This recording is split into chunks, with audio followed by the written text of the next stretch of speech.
Bulletin की शुरुआत में ही हमने आपको बताया था कि तूफान की दस्तक को लेकर बीकानेर में किस तरह के हालात हैं। वहां उठे धूल भरे तूफान से लोग दहशत में हैं। तूफान के चलते दिन में ही अंधेरा छा गया। संवाददाता रवि बिश्नोई ने तूफान का जायजा लिया।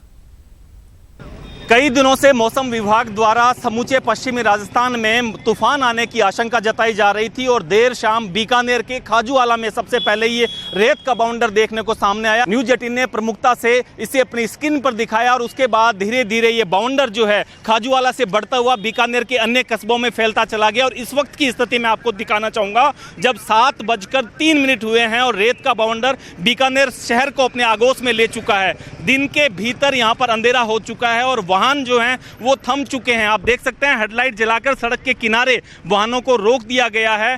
तमाम तरह का रेत का जो गुब्बार है वो बीकानेर की सड़कों पर फैल चुका है, घरों में फैल चुका है। रेत की एक आंधी सी जो है वो बीकानेर के शहर में देखी जा रही है। इससे पहले जो समाचार मिले वो खाजूवाला, घरसाना, रावला, छतरगढ़, लूनकरनसर, महाजन और उसके बाद में सूरतगढ़, ये तमाम जो वो इलाके हैं जिनमें बवंडर आने की, तूफान आने की आशंकाएं जताई जा रही थी। यहाँ पर जो आपदा राहत प्रबंधन विभाग है उसने भी एक्सरसाइज शुरू कर दी है। पुलिस जो है वो अलर्ट है।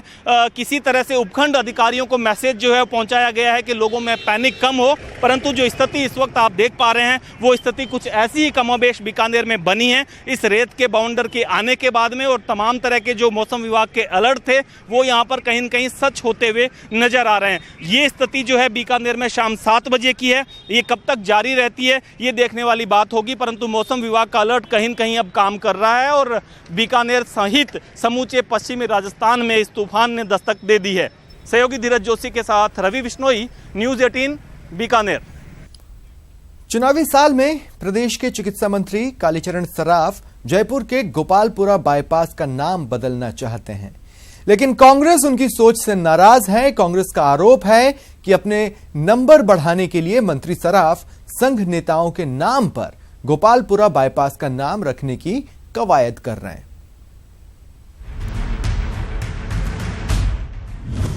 गोपालपुरा बाईपास का नाम बदलने पर मचा बवाल।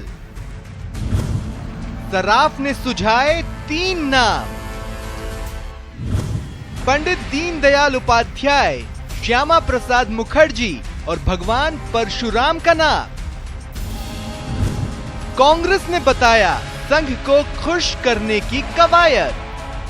विधानसभा चुनाव में भले ही अभी 7 महीने का वक्त बचा हो, लेकिन इलाके की पहचान बदलने की कवायद जोर पकड़ने लगी है। जी हां, एक बार फिर सत्ता पक्ष और विपक्ष आमने सामने हैं। इस बार विवाद की वजह बना है जयपुर का गोपालपुरा बाईपास। प्रदेश के चिकित्सा मंत्री और जयपुर के मालवीय नगर विधानसभा सीट से विधायक कालीचरण सराफ गोपालपुरा बाईपास का नाम पंडित दीनदयाल उपाध्याय, श्यामा प्रसाद मुखर्जी या फिर भगवान परशुराम के नाम पर रखना चाहते हैं। 2 दिन पहले एक कार्यक्रम के दौरान सार्वजनिक मंच से मंत्री सराफ ने मेयर अशोक लाहोटी से इसकी मांग कर डाली। हाँ, मैंने कहा है कि किसी महापुरुष के नाम पर उसका नाम रखा जाए। मैंने 3 नाम सुझाए: भगवान परशुराम मार्ग, पंडित दीनदयाल उपाध्याय मार्ग और डॉक्टर श्यामा प्रसाद मुखर्जी मार्ग। अब नगर निगम जो भी उपयुक्त समझे उनमें से तीनों में से कोई भी नाम रखे। वहीं कांग्रेस को मंत्री कालीचरण सराफ की ये कवायद रास नहीं आ रही। कांग्रेस उपाध्यक्ष और मंत्री सराफ के सामने कांग्रेस के टिकट पर चुनाव लड़ चुकी अर्चना शर्मा इसका विरोध कर रही हैं और इसे संघ के सामने नंबर बढ़ाने की कवायद बता रही है। उनके जो लोग हैं, शायद दीनदयाल उपाध्याय जी हो या श्यामा प्रसाद मुखर्जी, उनके नाम पर उस मार्ग को करने की जो एक योजना वो बना रहे हैं, मैं समझती हूँ बेहद निंदनीय है, क्योंकि इससे जनता का हित नहीं हो रहा है। इससे सिर्फ और सिर्फ उनकी पार्टी का और उनके नंबर जो बढ़ने हैं हाईकमान की नजर में, उसके निहित ये किया जा रहा है। बहरहाल नाम बदलने का ये कोई पहला मामला नहीं है। राजीव सेवा केंद्र का नाम बदलने पर भी खासा बवाल मचा था और पाठ्यक्रम में बदलाव पर भी देश के अकादमिक जगत में खूब बहस हुई थी। न्यूज 18 राजस्थान के लिए जयपुर से दीपक व्यास की रिपोर्ट। जयपुर में जुटे प्रदेश भर के पुजारियों ने आज राज्य सरकार को अपना वादा याद दिलाया और वादा पूरा न करने पर चुनावों में अंजाम भुगतने की धमकी तक दे डाली।